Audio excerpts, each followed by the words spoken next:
Bem-vindos a este guia técnico sobre o MSI MS16R1. Somos a Kelatos Informática, especialistas em reparação técnica. Recolhemos o teu equipamento ao domicílio, fazemos diagnóstico gratuito e enviamos orçamento antes de reparar. Sem chamadas, sem deslocações.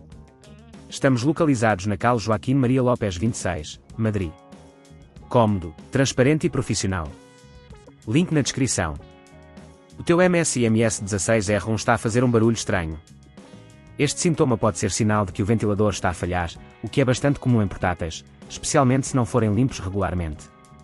Se não resolveres o problema a tempo, o teu equipamento pode sobreaquecer, o que pode levar a danos mais sérios. Para esta reparação, vais precisar de algumas ferramentas, uma chave de fendas Phillips, uma pinça, uma escova de cerdas suaves, e um novo ventilador compatível com o MSI MS16R1. Começamos pela abertura do equipamento. Desliga o portátil e remove a bateria se possível. Com a chave de fendas, retira os parafusos da parte traseira do portátil, lembrando-te de guardá-los em um lugar seguro. Levanta cuidadosamente a tampa traseira, utilizando a pinça se necessário, para evitar danificar os clipes de fixação. Uma vez aberto, localiza o ventilador, ele deve estar próximo à área de saída de ar.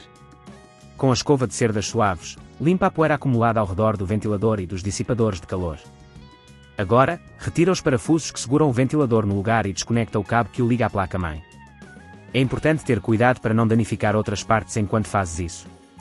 Se neste ponto achares que é demasiado complexo, lembra-te que na Kelatos recolhemos o equipamento no teu domicílio e devolvemos-te reparado. Substitui o ventilador antigo pelo novo, conectando-o à placa-mãe e apertando os parafusos novamente. Certifica-te de que tudo está bem fixo, mas não apertes demasiado para evitar danos. Agora, é hora de fechar o portátil. Coloca a tampa traseira de volta no lugar e aperta todos os parafusos.